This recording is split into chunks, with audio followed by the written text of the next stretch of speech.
Guys, panibagong video naman tayo ngayon. Samahan niyo ako. Gagawa tayo ng yakoy. Ito yung mga ingredients niya. Meron tayong butter, asin, itlog, sukal, yes, vanilya, at saka breast milk. Tara, samahan niyo ako doon. Ilagay na natin yung breast milk. Sunod natin yung yes.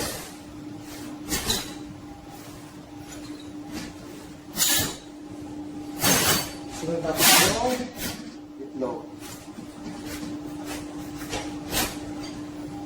Maglagay tayo ng asin.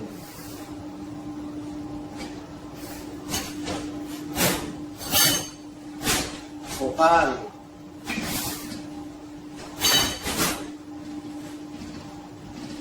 Butter.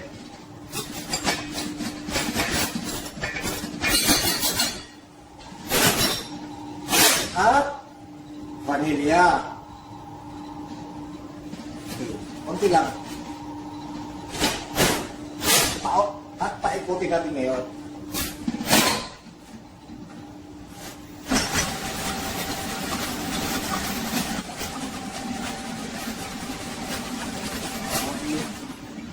Maglagay tayo ngayon ng harina.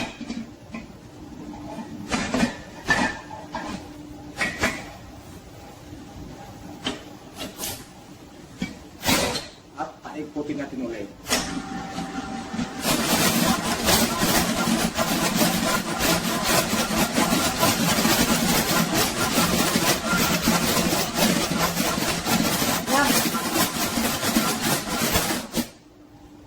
Natin ito na yung dough natin.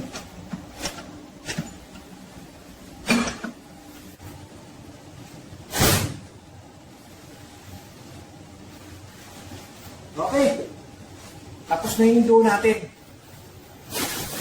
Napansin nyo guys, yung dough natin ito ay fresh milk, may itlog, may butter. Special yung yakoy natin.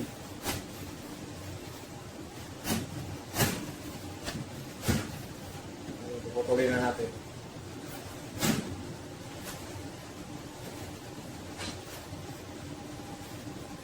Okay guys, kung baguhan nyo lang kayo, sundan nyo lang ito kung paano natin gawin para hindi kayo nahirapan.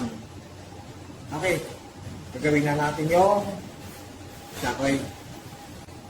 I-roll mo lang mahaba ng ganito. Ganito. Tapos, ganito. Din yung ganito. Tapos, i-ano yung kamay ganito. Ito mabisa. Ano mo? Ano lang. Tapos ito sa dulo, i-ano mo dito, iipit mo sa kabila. Ganyan. Kasi kung hindi mo iipit yan, maghihiliwala yan. Okay guys, malapit na tayo matapos. Basta sundan nyo lang ito paano natin gawin ha. So ulitin ko, ito lang. Ito lang. Tapos i-ipit ko dito sa kabila. Ito. Ito.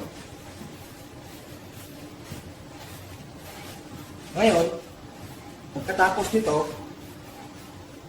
paalkay naman natin. Kahit 10 to 15 minutes. Okay, umalsa na yung ano natin, yakoy. Ngayon, lutuin na natin. Tara, samahan mo ako doon. Kaya.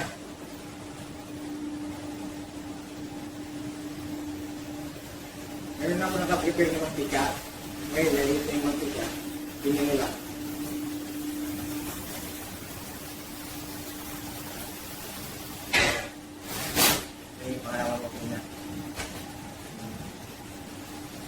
Ganito lang dapat.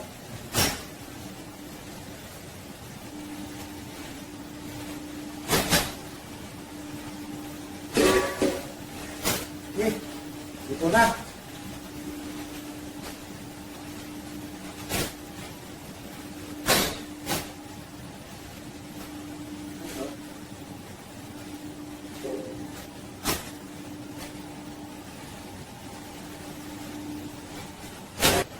Okay guys, luto na yung sakoy natin.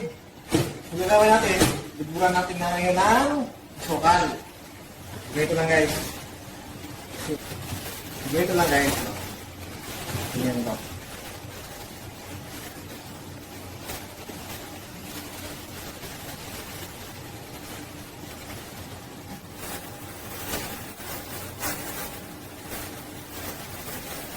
Sige, tatapos na tayo.